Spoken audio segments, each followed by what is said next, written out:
To build their bridge, the pygmies must accumulate tons of material.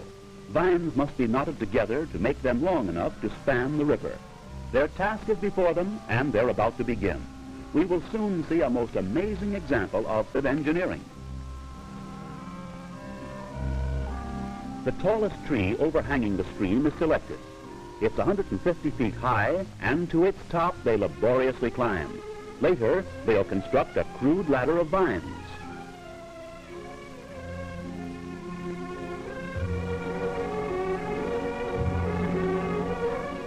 This withered little old man believes his job is to criticize. In order to reach the top, masses of tangled growth must be cut and cleared away. On a topmost branch that reaches far out to the middle of the river, they fasten a rope of vines, which will hang almost to the water, in which are hidden the ever-alert and deadly crocodiles. I tell you it won't work. Why don't you listen to me? Now, at the lower end of the vine, 2 loops are made to form a sort of a saddle, into which a man can fasten his legs. The pygmy who is to be the first to cross the river and carry the vine to its opposite side must have great courage, as his fellow tribesmen are preparing to literally hurl him into the trees on the far side. As we watch these little men work, we begin to realize both the size and the peril of their undertaking. We realize that despite their small size, their determination is great.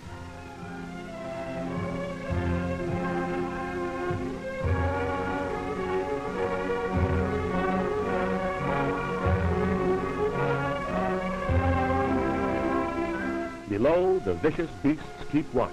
Should the vine break, should something go wrong, these creatures, fast as a greyhound, would soon satisfy their carnivorous craving.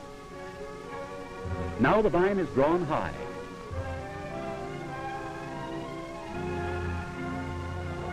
Then, quickly, the holding vine is cut, and there he goes. But he is missed. The vine is too short. The vine must be moved farther out and lengthened.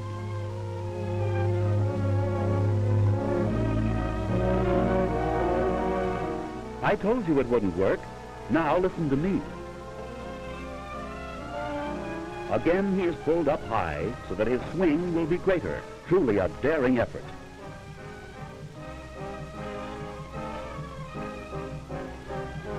And there he goes again.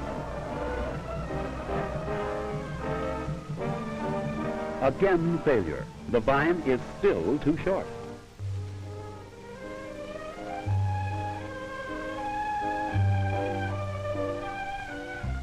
It won't work, I tell you.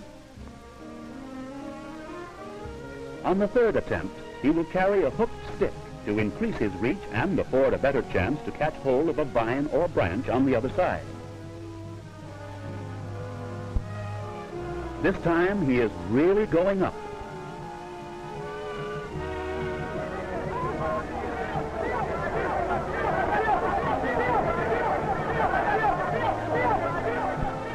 Dio, Dio, they all shout. In pygmy language, this means higher, higher. Now the vine is almost horizontal, and watch.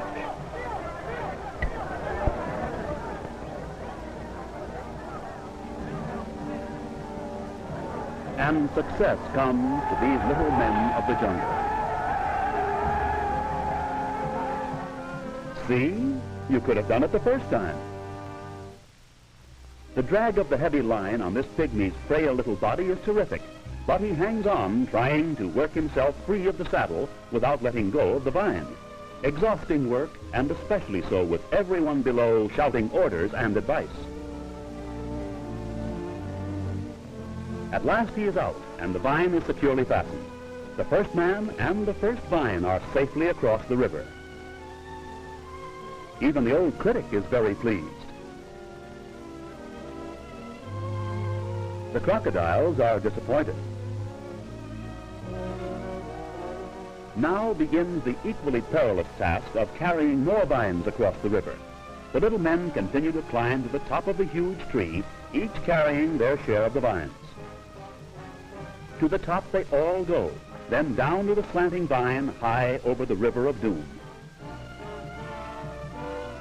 The first vine has been stretched into position, and the bridge will soon extend from one giant tree to another on the opposite bank of the river. Every little man has his work to do, and everyone works industriously as more vines constantly arrive and are immediately prepared.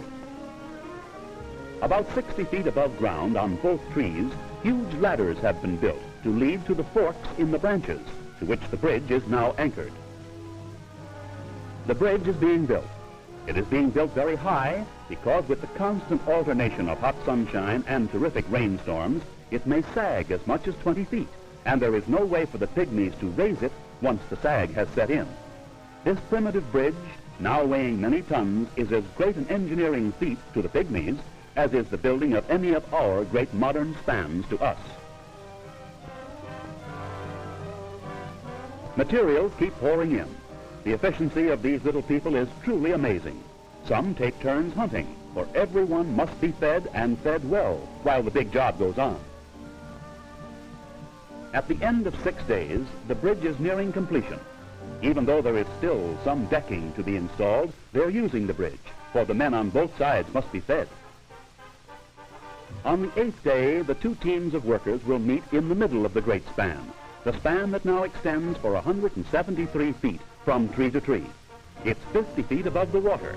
This friendly little tribe could have built the bridge in less time, but on dark and rainy days they would stop, as we had explained as best we could, that unless the sun shone, photography was out of the question.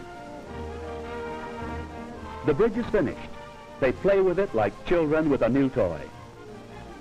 The pygmies have conquered another river and have protected themselves once more against the deadly perils of the treacherous crocodiles that are ever on the alert to seek out their human prey.